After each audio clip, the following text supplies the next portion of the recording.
নমস্কার। আজ আমি আপনাদের একটা নতুন গল্প শোনাবো। ওটি হচ্ছে রবীন্দ্রনাথ ঠাকুরের লেখা ছোট গল্প এক রাত্রে। এই গল্পে আমরা দেখব যে একটি ছেলে তার ছোটবেলাকার বন্ধু, তার সব থেকে আপন বন্ধুকে হারিয়ে ফেলে। এক সময় যার সাথে সারাদিন খেলে বেড়াতো, আজ তাকে একবার দেখার জন্যও তার পারমিশন লাগে। এটা তার জন্য সত্যিই খুব বেদনাজনক। তো বিস্তারিত সব কিছু আমরা শুনবো পুরো গল্পে। তো চলুন শুরু করা যাক আজকের গল্প এক রাত্রে। সুরবালার সঙ্গে একত্রে পাঠশালায় গিয়াছি এবং বউ খেলিয়াছি। তাহাদের বাড়িতে গেলে সুরবালার মা আমাকে বড় যত্ন করিতেন এবং আমাদের দুইজনকে একত্র করিয়া আপনা আপনি বলা বলি করিতেন। আহা, দুটিতে বেশ মানায়। ছোট ছিলাম, কিন্তু কথাটার অর্থ একরকম বুঝিতে পারিতাম। সুরবালার প্রতি যে সর্বসাধারণের অপেক্ষা আমার কিছু বিশেষ দাবি ছিল, সে ধারণা আমার মনে বদ্ধমূল হইয়া গিয়াছিল। সেই অধিকার মতে মত্ত হইয়া তাহার প্রতি যে আমি শাসন এবং উপদ্রব না করিতাম তাহা নয়। সেও সহিষ্ণুভাবে আমার সকল রকম ফরমাস খাটিত এবং শাস্তি বহন করিত। পাড়ায় তাহার রূপের প্রশংসা ছিল, কিন্তু বর্বর বালকের চক্ষে সে সৌন্দর্যের কোনো গৌরব ছিল না। আমি কেবল জানিতাম সুরবালা আমার প্রভুত্ব স্বীকার করিবার জন্যই পিতৃগৃহে জন্মগ্রহণ করিয়াছে। এই জন্য সে আমার বিশেষ রূপে অবহেলার পাত্র ছিল। আমার পিতা চৌধুরী জমিদারের নায়েব ছিলেন। তাহার ইচ্ছা ছিল আমার হাতটা পাকিলেই আমাকে জমিদারি সেরেস্তার কাজ শিখাইয়া একটা কোথাও গোমস্তাগিরিতে প্রবৃত্ত করিয়া দেবেন। কিন্তু আমি মনে মনে তাহাতে নারাজ ছিলাম। আমাদের পাড়ার নীল রতন যেমন কলিকাতায় পালাইয়া লেখাপড়া শিখিয়া কালেক্টর সাহেবের নাজির হইয়াছে, আমারও জীবনের লক্ষ্য সেইরূপ অত্যুচ্চ ছিল। কালেক্টরের নাজির না হইতে পারি তো জজ আদালতের হেড ক্লার্ক হইব, ইহা আমি মনে মনে নিশ্চয় স্থির করিয়া রাখিয়াছিলাম। সর্বদাই দেখিতাম আমার বাপ উক্ত আদালতজীবীদিগকে অত্যন্ত সম্মান করিতেন। নানা উপলক্ষে মাছটা, তরকারিটা, টাকাটা, শিকেটা লইয়া যে তাহাদের পূজার্চনা করিতে হইত, তাহাও শিশুকাল হইতে আমার জানা ছিল। এই জন্য আদালতের ছোট কর্মচারী, এমনকি পেয়াদাগুলোকেও পর্যন্ত হৃদয়ের মধ্যে খুব একটা সম্ভ্রমের আসন দিয়াছিলাম। ইহারা আমাদের বাংলাদেশের পূজ্য দেবতা, ৩৩ কোটির ছোট ছোট নতুন সংস্করণ। বৈষয়িক সিদ্ধিলাভ সম্বন্ধে স্বয়ং সিদ্ধিদাতা গণেশ অপেক্ষা ইহাদের প্রতি লোকের আন্তরিক নির্ভর ঢের বেশি। সুতরাং পূর্বে গণেশের যাহা কিছু পাওনা ছিল, আজকাল ইহারাই তার সমস্ত পাইয়া থাকেন। আমিও নীল রতনের দৃষ্টান্তে উৎসাহিত হইয়া একসময় বিশেষ সুবিধাযোগে কলিকাতায় পালাইয়া গেলাম। প্রথমে গ্রামের একটি আলাপী লোকের বাসায় ছিলাম। তাহার পরে বাপের কাজ হইতেও কিছু কিছু অধ্যয়নে সাহায্য পাইতে লাগিলাম। লেখাপড়া যথা নিয়মে চলিতে লাগিল। ইহার উপরে আবার সভা সমিতিতেও যোগ দিতাম। দেশের জন্য হঠাৎ প্রাণ বিসর্জন করা যে আশু আবশ্যক, এই সম্বন্ধে আমার সন্দেহ ছিল না। কিন্তু কি করিয়া উক্ত দুঃসাহ কাজ করা যাইতে পারে আমি জানিতাম না, এবং কেহ দৃষ্টান্তও দেখাইত না। কিন্তু তাহা বলিয়া উৎসাহের কোনো ত্রুটি ছিল না। আমরা পাড়া গিয়ে ছেলে, কলিকাতার ইচড়ে পাকা ছেলেদের মতো সকল জিনিসকে পরিহাস করিতে শিখি নাই। সুতরাং আমাদের নিষ্ঠা অত্যন্ত দৃঢ় ছিল। আমাদের সবার কর্তৃপক্ষীয়রা বক্তৃতা দিতেন, আর আমরা চাঁদার খাতা লইয়া না খাইয়া দুপুর ওদের টোটো করিয়া বাড়ি বাড়ি ভিক্ষা করিয়া বেড়াইতাম। রাস্তার ধারে দাঁড়িয়ে বিজ্ঞাপন বিলি করিতাম। সভাস্থলে গিয়া বেঞ্চি চৌকি সাজাইয়া দিতাম। দলপতির নামে কেউ একটা কথা বলিলে কোমর বাঁধিয়া মারামারি করিতে উদ্যত হইতাম। শহরের ছেলেরা এই সব লক্ষণ দেখিয়া আমাদিগকে বাঙাল বলিত। নাজি সেরেস্তাদার হইতে আসিয়াছিলাম, কিন্তু মার্সিনি গাড়ি বাল্ডি হইবার আয়োজন করিতে লাগিলাম। এমন সময় আমার পিতা এবং সুরবালার পিতা একমত হইয়া সুরবালার সহিত আমার বিবাহের জন্য উদ্যোগী হইলেন। আমি ১৫ বছর বয়সের সময় কলকাতায় পালিয়ে আসি। তখন সুরবালার বয়স ৮, এখন আমি ১৮। পিতার মতে আমার বিবাহের বয়স ক্রমে উত্তীর্ণ হইয়া যাইতেছে, কিন্তু এদিকে আমি মনে মনে প্রতিজ্ঞা করিয়াছি আজীবন বিবাহ না করিয়া স্বদেশের জন্য মরিব। বাপকে বলিলাম, বিদ্যাভ্যাস সম্পূর্ণ সমাধান না করিয়া বিবাহ করিব না। ২-৪ মাসের মধ্যে খবর পাইলাম উকিল রামলোচন বাবুর সহিত সুরবালার বিবাহ হইয়া গেছে। পতিত ভারতের চাঁদা আদায়ের কাছে ব্যস্ত ছিলাম। এই সংবাদ অত্যন্ত তুচ্ছ বোধ হইল। এন্ট্রান্স পাস করিয়াছি, ফার্স্ট আর্টস দেব। এমন সময় পিতার মৃত্যু হইল। সংসারে কেবল আমি একা নই, মাতা এবং 2 ভগিনী আছে। সুতরাং কলেজ ছাড়িয়া কাজের সন্ধানে ফিরিতে হইল। বহু চেষ্টায় নাওয়াখালী বিভাগের একটি ছোট শহরে এন্ট্রান্স স্কুলের সেকেন্ড মাস্টারি পদ প্রাপ্ত হইলাম। মনে করিলাম আমার উপযুক্ত কাজ পাইয়াছি। উপদেশ এবং উৎসাহ দিয়া এক একটি ছাত্রকে ভাবি ভারতে এক একটি সেনাপতি করিয়া তুলিব। কাজ আরম্ভ করিয়া দিলাম। দেখিলাম ভাবি ভারতবর্ষ অপেক্ষা আসন্ন এক্সামিনের তাড়া ঢের বেশি। ছাত্রদিগকে গ্রামার অ্যালজেব্রার বহির্ভূত কোনো কথা বলিলে হেডমাস্টার রাগ করে। মাস দুইকের মধ্যে আমার উৎসাহ নিস্তেজ হইয়া আসিল। আমাদের মতো প্রতিভাহীন লোক ঘরে বসিয়া নানারূপ কল্পনা করে। অবশেষে কার্যক্ষেত্রে নামিয়া ঘাড়ে নাগল বাহিয়া পশ্চাৎ হইতে লেজ মলা খাইয়া নত শিরে সহিষ্ণুভাবে প্রাত্যহিক মাটি ভাঙার কাজ করিয়া সন্ধ্যাবেলায় এক পেট যাবনা খাইতে পাইলেই সন্তুষ্ট থাকে। লম্পে ঝম্পে আর উৎসাহ থাকে না। অগ্নিদাহের আশঙ্কায় একজন করিয়া মাস্টার স্কুলের ঘরেতেই বাস করিত। আমি একা মানুষ, আমার ওপরেই সেই ভার পড়িয়াছিল। স্কুলের বড় আটচালার সংলগ্ন একটি চালার ঘরে আমি বাস করিতাম। স্কুল ঘরটি লোকালয় হইতে কিছু দূরে একটি পুষ্করিণীর ধারে।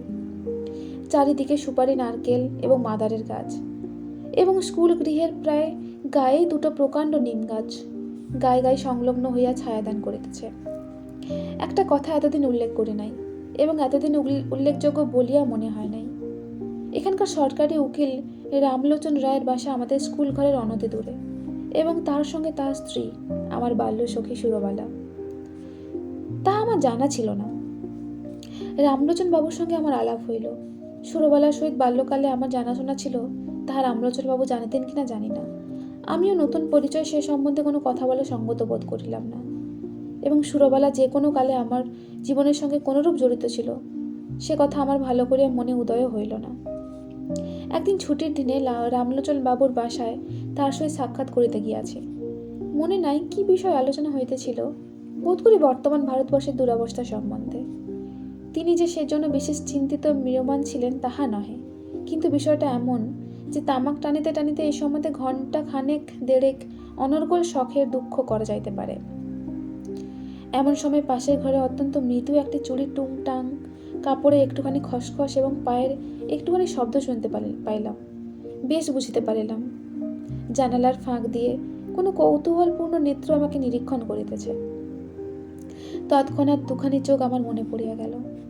বিশ্বাস, সরলতা এবং শৈশব প্রীতিতে ঢল ঢল দুখানি বড় চোখ, কালো কালো তারা, ঘন কৃষ্ণ পল্লব, স্ত্রীর নিস্নিগ্ধ দৃষ্টি। সহসা হৃৎপিণ্ডকে কে যেন একটি কঠিন মুষ্টির দ্বারা চাপিয়া ধরিল, এবং বেদনায় ভিতরটা টনটন করিয়া উঠিল। বাসায় ফিরিয়া আসিলাম, কিন্তু সেই ব্যথা লাগিয়া রহিল। লিখি, পড়ি, যাহা করি, কিছুতেই মনের ভাব দূর হয় না। মনটা সহসা একটা বৃহৎ বোঝার মতো হইয়া বুকের শিরা ধরিয়া তুলিতে লাগিল। সন্ধেবেলায় একটু স্থির হইয়া ভাবিতে লাগিলাম, এমনটা হইল কেন? মনের মধ্য হইতে উত্তর আসিল, তোমার সে সুরবালা কোথায় গেল? আমি প্রত্যুত্তরে বলিলাম, আমি তো তাহাকে ইচ্ছা করিয়া ছাড়িয়া দিয়াছি। সে কি চিরকাল আমার জন্য বসিয়া থাকিবে? মনের ভিতরে কে বলিল, তখন যাহাকে ইচ্ছা করিলেই পাইতে পারিতে, এখন মাথা খুঁড়িয়া মরিলেও তাহাকে একবার চক্ষে দেখিবার অধিকারটুকুও পাইবে না। সেই শৈশবের সুরবালা তোমার যত কাছেই থাকুক, তাহার চুড়ির শব্দ শুনিতে পাও, তার মাথা ঘষার গন্ধ অনুভব করো, কিন্তু মাঝখানে বরাবর একখানি দেওয়াল থাকিবে। আমি বলিলাম, তা থাক না, সুরবালা আমার কে? উত্তর শুনিলাম, সুরবালা আজ তোমার কেহই নয়, কিন্তু সুরবালা তোমার কি না হইতে পারিত? সে কথা সত্য, সুরবালা আমার কি না হইতে পারিত? আমার সবচেয়ে অন্ততরঙ্গ, আমার সবচেয়ে নিকটবর্তী, আমার জীবনের সমস্ত সুখ দুঃখ ভাগিনী হইতে পারিত। সে আজ এত দূর, এত পর, আজ তাহাকে দেখা নিষেধ, তার সঙ্গে কথা কওয়া দোষ, তার বিষয়ে চিন্তা করা পাপ। আর একটা রামলোচন কোথাও কিছু নাই হঠাৎ আসিয়া উপস্থিত, কেবল গোটা দুয়েক মুখস্থ মন্ত্র পড়িয়া সুরবালাকে পৃথিবীর আর সকলের নিকট হইতে এক মুহূর্তে ছো মারিয়া লইয়া গেল। আমি মানব সমাজে নতুন রীতি প্রচার করিতে বসি নাই, সমাজ ভাঙিতে আসি নাই, বন্ধন ছিঁড়িতে চাই না। আমি আমার মনের প্রকৃত ভাবটা ব্যক্ত করিতেছি মাত্র। আপন মনে যে সকল ভাব উদয় হয়, তার কি সবই বিবেচনা সঙ্গত? রামলোচনের গৃহবৃত্তির আড়ালে যে সুরবালা বিরাজ করিতেছে, সে যে রামলোচনের অপেক্ষাও বেশি করিয়া আমার, এ কথা আমি কিছুতেই মন হইতে তাড়াইতে পারিতেছিলাম না। এইরূপ চিন্তা নিতান্ত অসঙ্গত এবং অন্যায়, তাহা স্বীকার করি, কিন্তু অস্বাভাবিক নয়।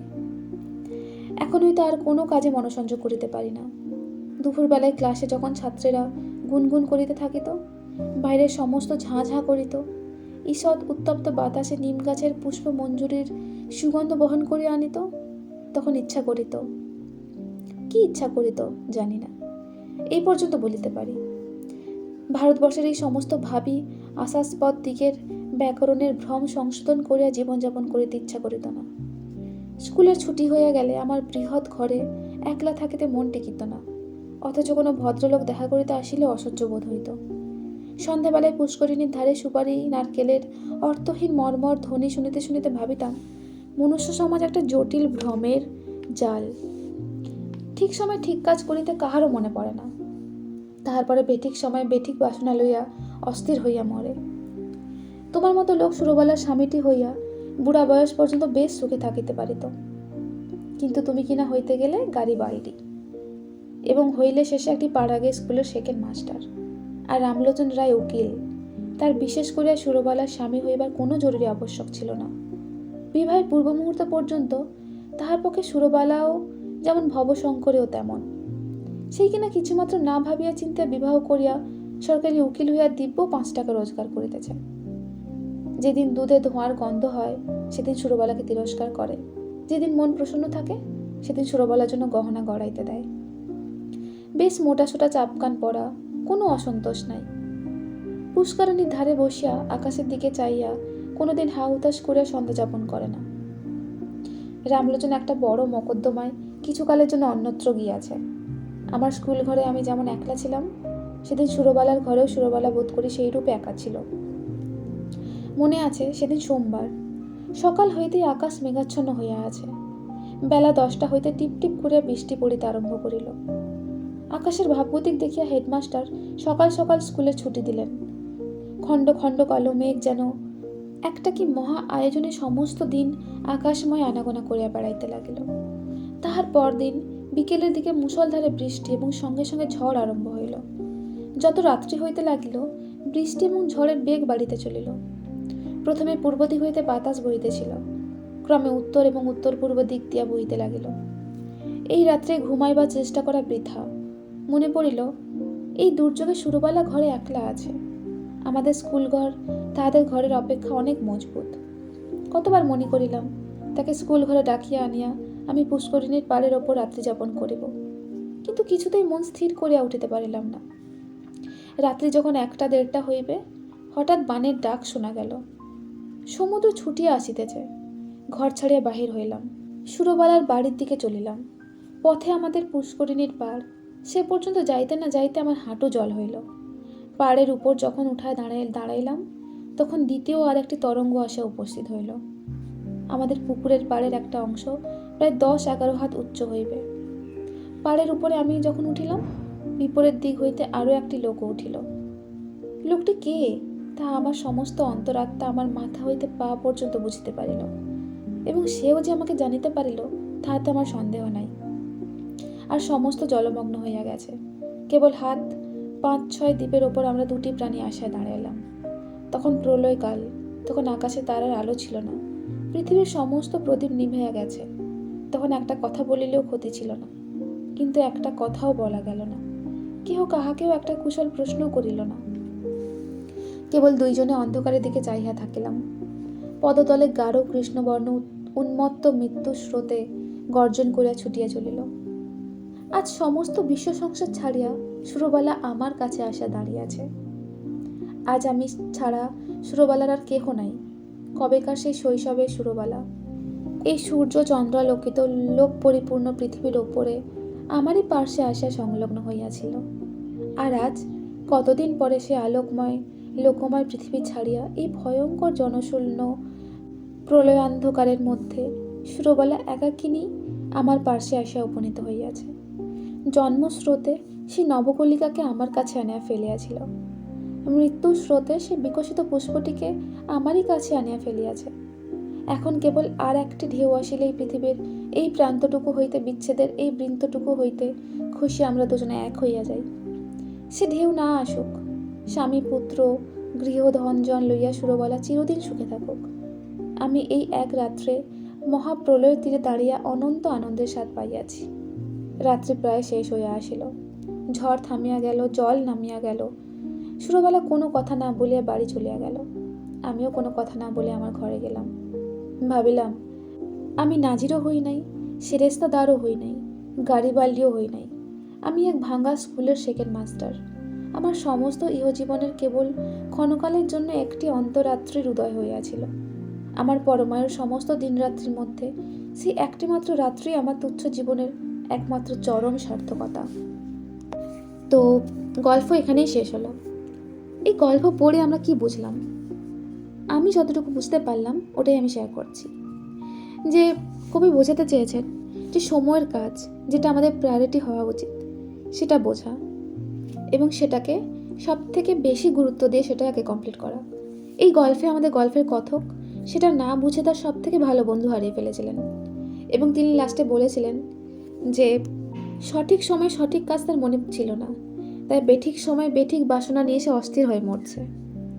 তো এই গল্প থেকে কবি আমাদের এটাই বোঝাতে চেয়েছেন, আমাদের সঠিক সময় আমাদের ফার্স্ট প্রায়োরিটি অনুযায়ী সঠিক কাজটা আগে করা উচিত, নাহলে আমাদের অবস্থাও এই হবে। তো চলুন আজকের গল্প এবং সারমর্ম এখানেই শেষ করছি। আপনাদের কারো যদি আলাদা কিছু মনে হয় অবশ্যই জানাবেন কমেন্টে। আমি আসবো পরে আর একটি নতুন গল্প নিয়ে। ততদিন সবাই সুস্থ থাকুন, ভালো থাকুন। ধন্যবাদ।